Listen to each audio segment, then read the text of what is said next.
안녕하세요. 분석하는 토랑이입니다. 영상 시작 전 구독과 좋아요 눌러주시면 감사하겠습니다. 영상의 댓글에 스포츠 가족방 링크 기재해 두었습니다.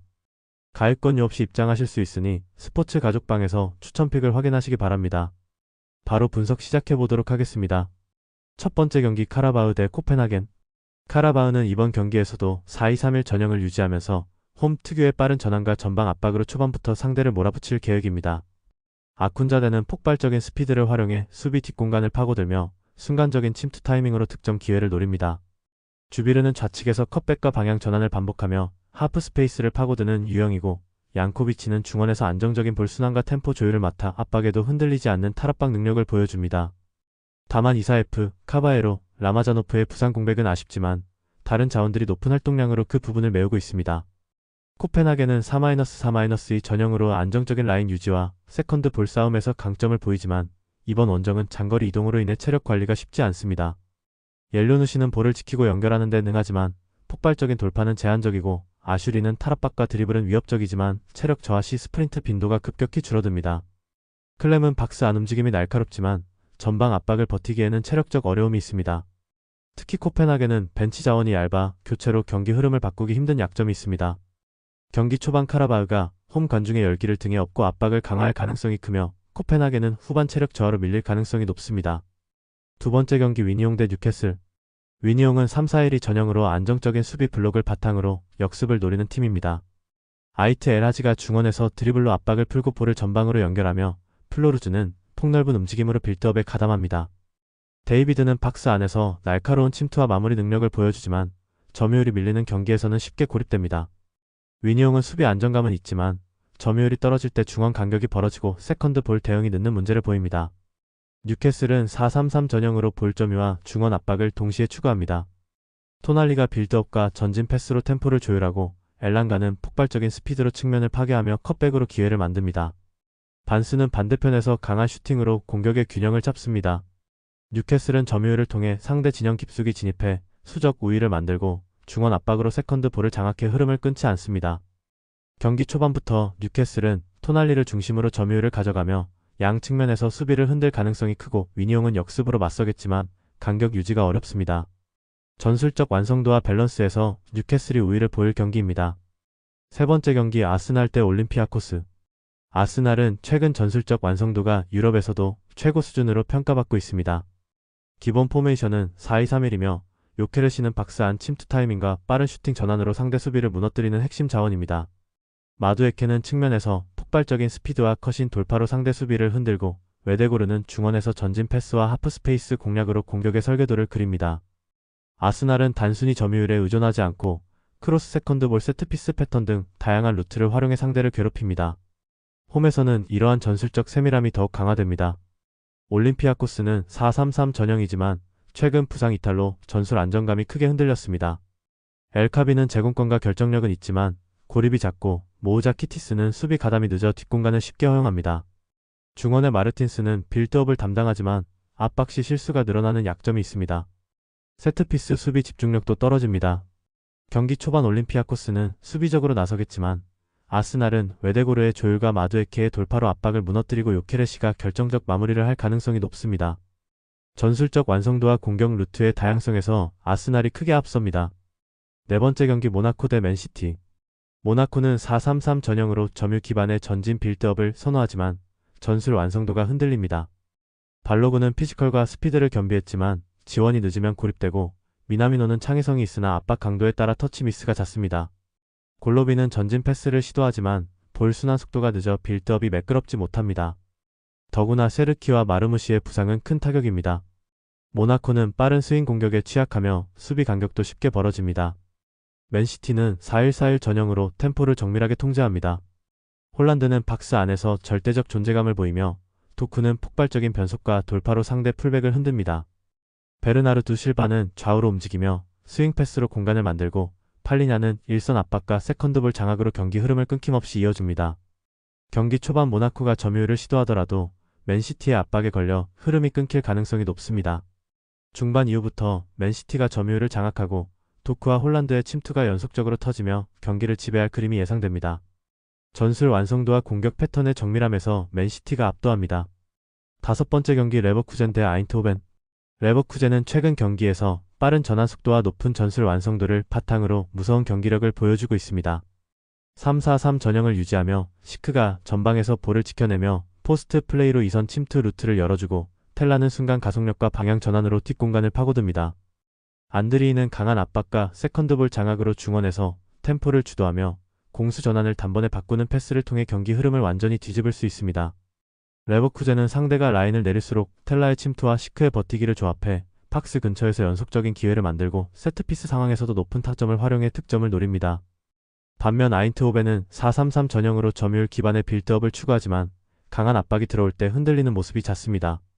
르번 반 본멜은 중원에서 템포를 조율하나 압박이 심해질 경우 패스 정확도가 흔들립니다. 페리시치는 측면 돌파 능력은 뛰어나지만 수비 가담이 일정하지 않아 라인 밸런스가 무너집니다. 스아우터는 박스 안 위치 선정은 탁월하나 팀의 전환 속도가 느리면 공격이 고립됩니다. 특히 아인트호벤은 센터백 조합이 발이 느려 스피드형 공격수에게 취약하며 세트피스 수비에서도 약점을 노출합니다. 경기 초반부터 레버쿠젠은 빠른 전환으로 상대 수비 라인을 압박할 가능성이 크고 점유율 싸움에서도 우세를 점할 가능성이 큽니다. 결국 템포와 압박 강도에서 앞서는 레버쿠젠이 홈에서 주도권을 끝까지 지킬 가능성이 높습니다. 6번째 경기 도르트문트 대 빌바오. 도르트문트는 3-4-3 전형으로 전방 압박과 높은 점유율을 바탕으로 경기를 운영합니다. 기라시는 전방에서 공을 지켜내며 연계 플레이를 통해 수비 라인을 끌어내고 아데에미는 측면에서 폭발적인 스피드로 수비를 흔듭니다. 조브 벨링엄은 중원에서 전진 패스와 템포 조율을 담당하지만 강한 압박이 들어올 경우 실수가 잦아지는 약점이 있습니다. 도르트문트는 라인을 높게 끌어올려 주도권을 가져가려 하지만 역습 상황에서는 뒷공간이 쉽게 노출되는 문제를 안고 있습니다. 반면 빌바오는 4-2-3-1 전형을 사용하며 빠른 전환과 역습을 중심으로 공격합니다. 이냐키 윌리엄스는 가속력과 침투 타이밍이 뛰어나 도르트문트의 하이라인을 공략할 수 있고 베렌게르는 측면 돌파와 컷백 중거리 슛으로 위협을 가합니다. 마로안 산나디는 중원에서 템포 조율과 공격 전환의 중심 역할을 맡아 전방 연결을 안정적으로 이끕니다. 빌바오는 전환 속도와 압박 탈출 능력이 강점이지만 세밀한 마무리와 세컨드 볼 대응에서는 불안정합니다. 경기 초반 도르트문트가 점유율을 높이겠지만 빌바오가 빠른 역습으로 맞불을 놓으며 균형이 맞춰질 가능성이 큽니다. 양팀 모두 공격 템포는 빠르지만 마무리에서 효율이 떨어져 결정적인 승부는 갈리지 않을 수 있습니다. 결국 치열한 공방 끝에 균형이 유지될 가능성이 높습니다. 7번째 경기 바르셀로나 대 파리 생제르맹. 바르셀로나는 4-2-3-1 전형을 사용하며 레반도프스키가 최전방에서 제공권과 마무리를 책임집니다. 페란 토레스는 측면에서 폭발적인 스피드와 컷인 돌파로 위협을 가하지만 발대와 야말의 부재로 측면 지원이 줄어든 상황입니다. 페드리는 중원에서 타락박 후 전방 패스로 공격 템포를 이어가지만 대용과 가비가 빠진 공백으로 인해 전개 속도가 저하되고 있습니다. 결국 공격 루트가 단조로워지고 점유율은 유지하더라도 결정력 있는 마무리가 부족해 플랜 B 부재 문제가 드러납니다. 반면 파리 생제르맹은 4-3-3 전형을 통해 덴벨레와 바르콜라가 측면에서 폭넓게 스위칭하며 상대 수비를 흔듭니다.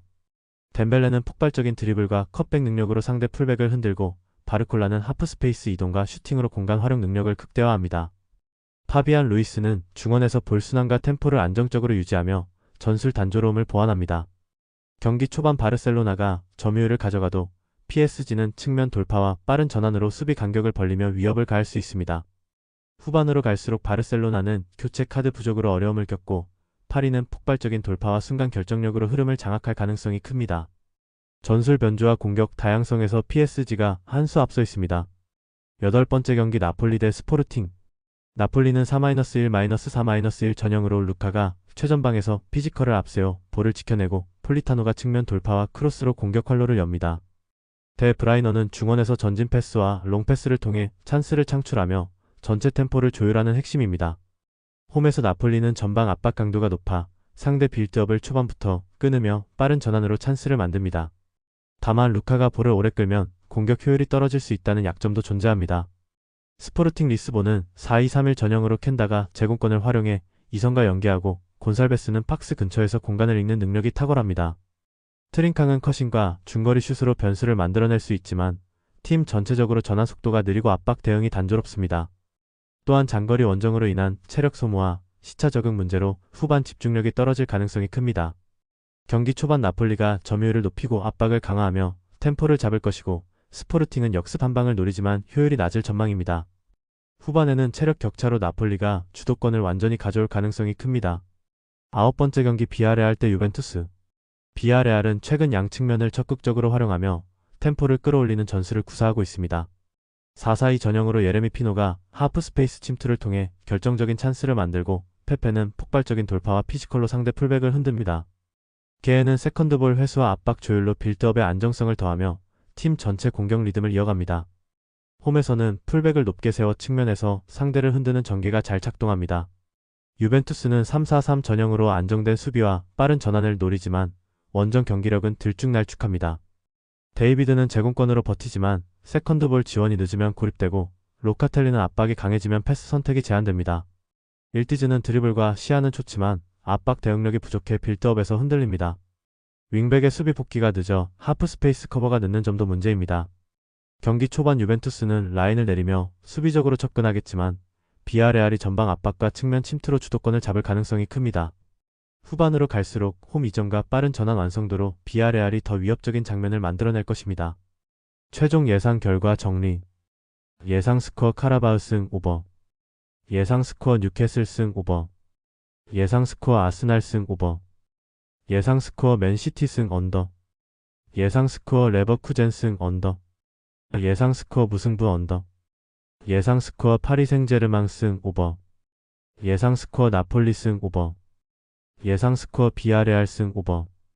더 다양한 경기에 대한 세부적인 분석과 결과가 궁금하시다면 영상 하단의 댓글을 확인해 주시면 되겠습니다. 모든 경기에 대한 분석에는 100%는 없습니다. 다만 한 달 동안 가계부를 봤을 때 수익이냐 아니냐의 차이로 프로토는 많이 좌지우지됩니다. 제가 매일 적중할 수 없겠지만 최대한 적중하기 위해 노력하고 있으니 이 점을 이해해 주시면 너무 감사하겠습니다.